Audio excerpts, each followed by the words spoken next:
thanks for all of you for joining us today live or watching the recording. We like to start every episode of the Nonprofit Show saying thank you, thank you, thank you to our presenting sponsors. You can see their logos right in front of you on the screen. Many have been with us since March, but been with us also means been with you, because they are here to support you, elevate your cause and your missions across the globe. So these are presenting sponsors that have your back, and I hope that you'll check them out and find them on the internet.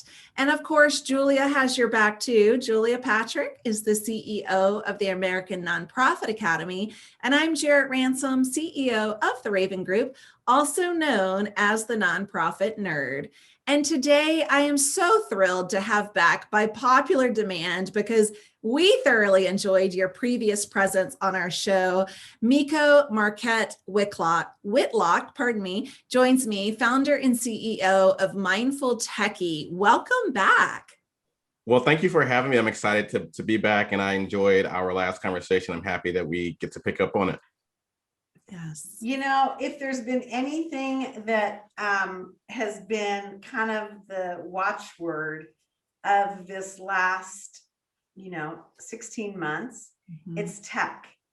And so in the nonprofit sector, it's even more important. So I'm so excited, Miko, to have you back, because as we're talking about recovery and we're talking about a return to some normalcy, or it's going to be changed forever, we're looking at managing still in a virtual way. Yes. Right? And so I thought it would be really cool to get your perspective on this. And we thought if we could get you to give us the 5 top tips, which we realize are probably going to be 5 different tips in the next 10 months. But really, because a lot of us are struggling thinking, oh my gosh, how are we going to be bringing our teams back? So yes, let's get to it. What is your tip number 1 for managing a virtual team? So the first tip is knowing your Zoom number. Know your Zoom number. So many of you have heard of the sleep number, right? Where it's like a number for the firmness, like your partner has a number, you have a number, you've already seen the commercials, maybe you have the bed, right? And so like this whole campaign around knowing your sleep number. Well, what if we had a campaign around actually knowing your Zoom number, right? Like what's your Zoom cap, if you will, in terms of how many meetings you're going to be able to have during the day, whether you're in the office or whether you are at home. Because one of the things we know about the hybrid workplace is that even with people going back to work, we're still probably going to see the same number, if not more, Zoom meetings, because they're going to be folks working from home, right? Yeah. Sure. And so how do we actually manage that effectively? Can we have a conversation with our teams, with our colleagues, with our organizations about what's a sufficient number of Zoom meetings so that we leave space for people to actually recover and to actually get the work done in between meetings? Let's have a conversation about the appropriate length of meetings, right? Does it need to be a half hour? Does it need to be an hour? Can we make it 20 minutes or 45 minutes and give people that buffer time to transition into their next activity, right? The other thing is, does it actually need to be a meeting where it's just a bunch of talking heads, right? So people are pressed for time. Can we repurpose some of this meeting time into co-working time so we're actually getting the work done together, right? So an example of this might mean that if you find that people are perpetually showing up, they haven't had time to read the materials, but what if you set aside the first 5 to 10 minutes for people to actually sit silently to review the materials, to think about informed questions or points they want to raise. And that's actually going to make the rest of the meeting a bit more productive, right? So know your Zoom number. This is the first tip that I have for folks, whether you're going to be working in a hybrid situation, whether you're working from home or in the office. This is something that I encourage everyone to think about. So I do love that. I just heard on my local news that there's one corporation and they were saying no more Zoom calls on Fridays. Like the Fridays has become the casual outfit day, but more so of we are not as a company going to schedule any Zoom calls for our team so that you now have a day break from this Zoom fatigue, unless you have a client call that requires Zoom, right? Like if you still have that interaction. But I just thought, wow, this is really permeating our culture of how we, gosh, I don't know the right word, Nico, but like reward or honor, Yes. being mindful, right, of our company time, and that, maybe one day a week you can say no Zoom calls. Right. So having that balance, right? So, I would call those sort of the blackout days. Another option I would add to this is one of the reasons that Zoom is so taxing is that because, us being connected this way, there's a latency factor, right? We're not in person, which is an unnatural form of communication. And over time, that means that our bodies and our minds are working hard to fill in that gap that otherwise wouldn't exist if we were actually in person, right? So there's this increase in our cognitive load. And so for many of us, we are utterly exhausted, even if we've just been sitting in front of a screen all day. And part of this because your brain is like working overtime to fill in those gaps. And so one of the things we can consider too is just going back to audio, right? Turn off the video or just have an old-fashioned phone call or conference call. Sometimes that can also lower the cognitive load and help people to be more present in the way that, Zoom back to back to back to back is so taxing. Right. I like that too. Okay, so tip number 1 was great. So no pressure, my friend. But tip number 2 for managing a virtual team. So tip number 2. So and particularly if you are managing a team, but whether you're an individual and you don't have any direct reports, or you're individual and you do have a direct reports, having a start and stop ritual for your day, right? And we talked about this the last time, tied into this concept of reclaiming your commute time. For many of us, if we were commuting to the office before, we have repurposed that commute time to actually get more work done or to take on more personal responsibilities. And that looks like for many of us, we roll out of bed and we're grabbing our phones, our devices, our laptops, and we're working nonstop until into the evening, right? And so I'm encouraging folks to reclaim that commute time. And again, whether you're in the office or whether you're at home or doing a combination of both, having a way to start your day where you're not diving headfirst into the emails and into the meetings, right? Maybe that's prayer, maybe that's meditation, maybe that's grabbing your coffee, maybe that's going for a walk, maybe that's walking the dog, maybe that's sort of sitting in silence, in your car before you walk into the office. Whatever that is for you, carving out what does it look like at the start of your day, and then also at the end of your day as you transition from closing out your workday. So for me, I work from home mostly, and so I close my laptop lid, close my office door, and that signals the end of my workday, and it allows my body to have a predictable cue to know that okay, it's time to shift into a different mode, right? So this is particularly important for people that are working from home a lot. Maybe even you have a small space that you're working out of. Something as subtle as simply putting away the laptop or closing a laptop lid, putting it in a drawer. Those small things can actually make a big difference in terms of helping you to make those shifts.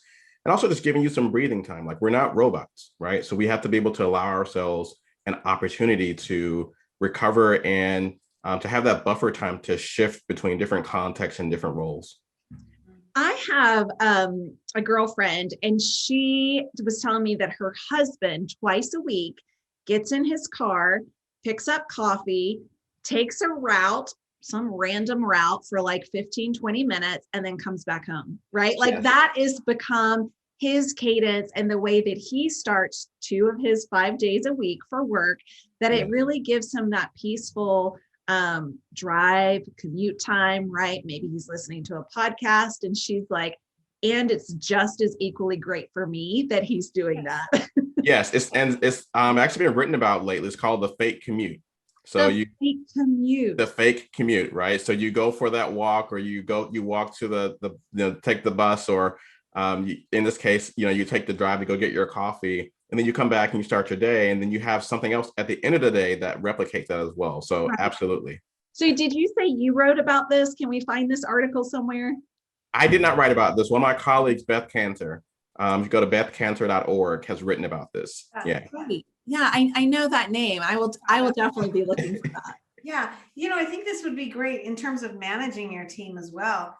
Yes. Bring this up to your teammates and to say, what is it you can do? What is it we can do? How do we honor that? Especially, I like the ending. I think a lot of times we have starts, things that get us going, but the ending, it's never ending, right? It's yeah. just constant infinity. Kind of Yes. like your logo, Nico. I mean, you have that Yes. in the glasses. I see that infinity piece. Okay, so wow, step 1 and step 2 were good. Again, now the pressure builds. And even though it's April Fool's Day, we're not fooling around. Tip number 3. All right. So tip number 3 is called establishing your rules of engagement. And so for folks that are really struggling with this idea of how to create a start and stop routine and not feel guilty about that, the rules of engagement hopefully will help you to do that. So the rules of engagement are essentially a series of questions that you ask yourself, and you can use this as a conversation tool for your team and for your loved ones, for your supervisors, to really have a conversation about really 3 basic things. The first is, when are my work hours, right? When am I going to be available for my work, and when am I going to be available for the things outside of work, right? And so that's going to help you to figure out when you actually pop in your start routine and your start routine.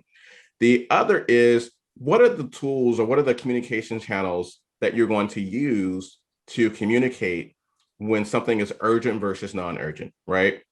So if someone has an urgent request of you, should they send you a text message? Should they call you? Should they send you an email or a Slack message or contact you on Teams? What's the best way to reach you based on the level of urgency, and what actually constitutes something that's urgent versus non-urgent? And then the last basic question that you want to be able to ask yourself when it comes to your rules of engagement is, what are the expectations around response times, right? And what happens if you're not available? What's the backup plan? If you're not available and something is truly urgent, then what should your loved ones or what should your colleagues expect that they need to do as part of the next step? And having this as part of an explicit conversation, as opposed to what many of us do, is we have these assumptions built in. We haven't discussed them. And so what happens is we feel guilty for doing the fake commute. Maybe you're going to drive to go get your coffee, you're doing your fake, and you feel guilty about that because you feel like, oh my God, what if my boss calls, or what if a client calls and I'm not available to take that? Will people feel like I'm a slacker, or that I dropped the ball, or that I'm not responsive, right? So thinking about, what does that actually look like for you, so that you can do your fake commute, you can go have lunch during the day, you can go change your kid's diaper and not feel guilty that you're missing something because you've had a conversation with your colleagues and they know the different ways to reach you based on level of urgency. And there's some built-in conversation around expectancy in terms of response times that hopefully you've come to a mutual agreement of what that could actually look like. Wow. So I see this as an amazing workshop for a team that's going to be looking at going back to work, if it's a hybrid, if it's still maintaining the work from home piece of it. Yeah, this is a really key thing, because I can think of conversations that I've been having with leaders who are like, wow, there's 2 things. My team works a lot harder and longer than I ever thought, or my team's not working hard enough.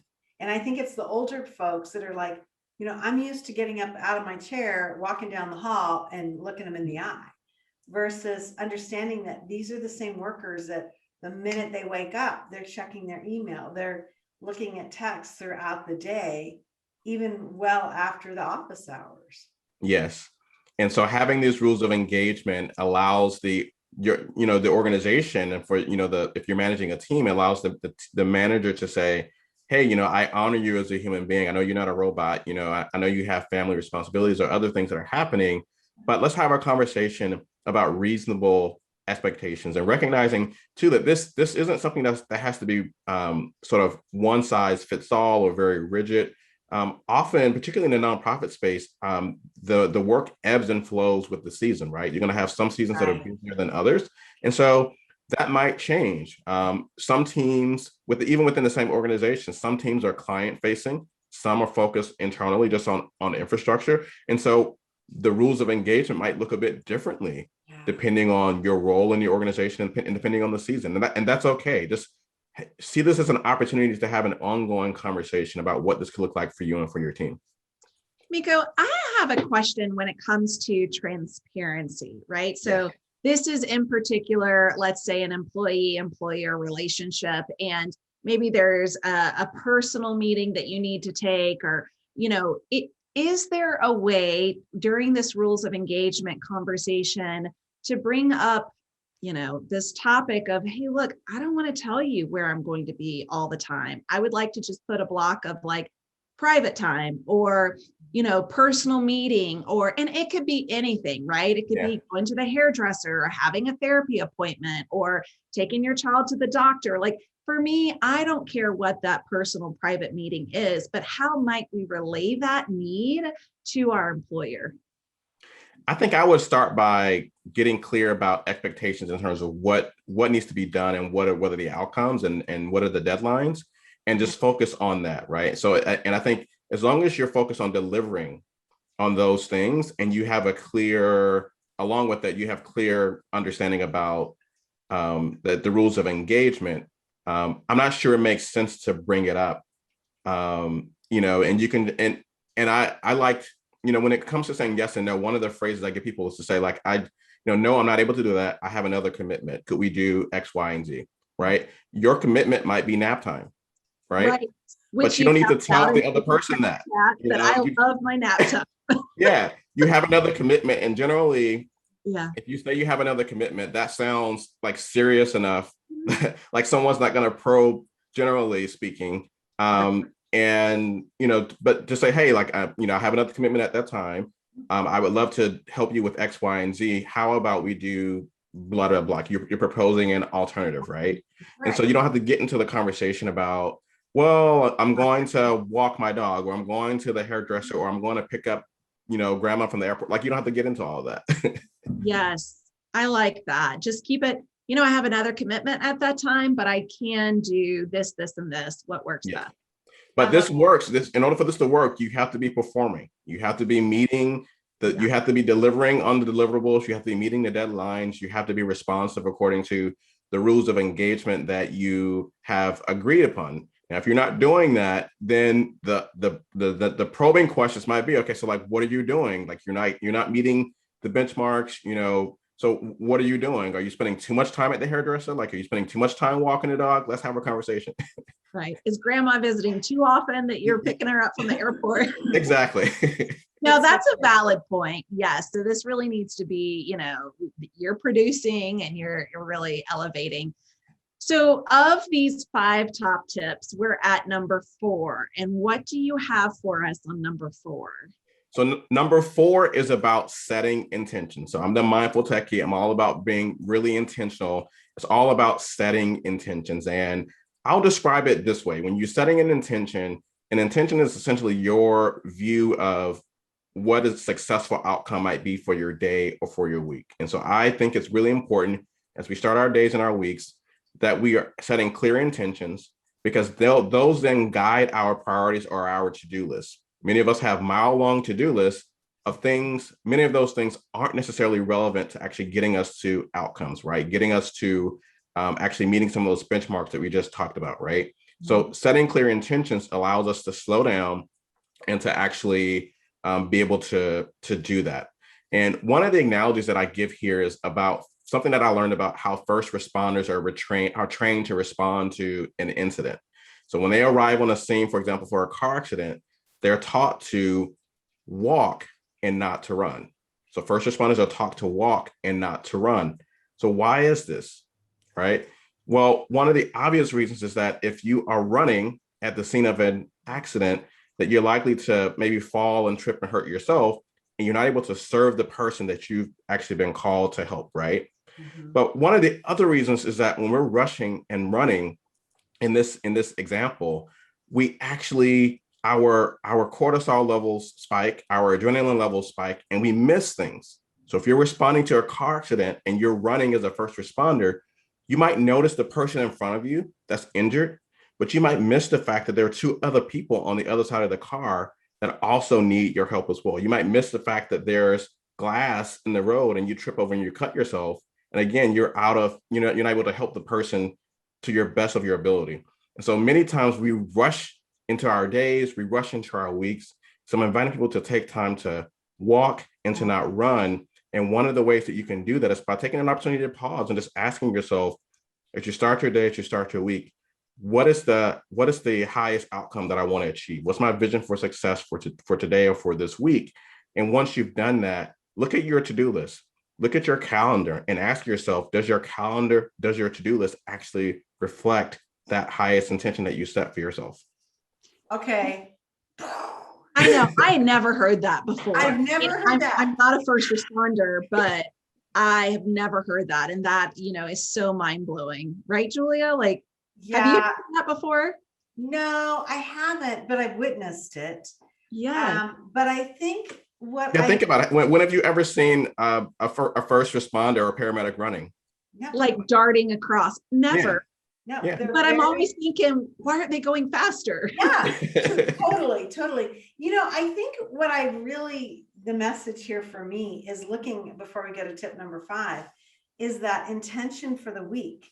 I love that, as opposed to just that, oh my gosh, the to-do list, but really pulling that out. My mother always says, don't rearrange the deck chairs on the Titanic, because that's not helping you. You've got to look at the sinking ship, as a whole. Yes. And then figure out.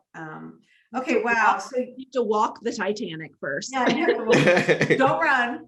Don't run, and don't trip over the deck chairs. You need to walk. Because you might need to get off the Titanic, right? Yeah, exactly. Okay, wow. So the pressure is on, my friend. 1 through 4 were damn good. What about number 5? All right. So number 5 is really about our technology, right? So we talked about some practical strategies in terms of the other ways in which we work, but technology is such a big part of how we work. I want to give you a lasting tip here, and that is around bedtimes and nap times. So I'm a big believer in making sure that we're having a good night's sleep for ourselves. I'm a big believer in taking nap time if that's what you need in order to get through your day. I think that's perfectly okay.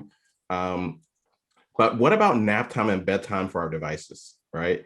So I recommend for folks that you're one of those people that you wake up first thing in the morning, you're grabbing your phone, it's getting in the way of you actually starting your day in an intentional, a mindful, and a peaceful way, is to reclaim some of that peace, reclaim some of that space for yourself by actually charging your devices in a separate room, right? Establishing a bedtime for your devices, just like you establish a bedtime for yourself. As a family, you can do this by establishing a centralized charging station, and you can agree on a bedtime together as a family. The other thing that you can do is nap time, right? So nap time for your devices, that means, during meal times. That means when you're in the bathroom. That means that when you're working on deadline, for example, and you need uninterrupted attention to whatever it is you're focusing on, take your phone and set it down for nap time, just like you would your kid, and then you can come back to it when you're done, right? So nap time and bedtime for your devices. So I am guilty that I use my phone as my alarm clock. I also use an app on there that's like a nighttime meditation that helps me, go to sleep. What am I supposed to do with that, right? Like, is it okay that I still have my phone with me? Like, how do I train myself to not check it first time in the morning after I turn off the alarm? So I think this is something where if you're checking it first thing in the morning, I'm actually going to recommend that you probably consider getting an alarm clock, a real alarm clock. Right. And when it comes to the meditation, it's interesting. So I just practiced National Day of Unplugging. I've been doing this for the last couple of years, where it's like you take essentially 1 24-hour period away from your digital devices. And I actually bought a boombox. Remember the boomboxes? Oh yeah.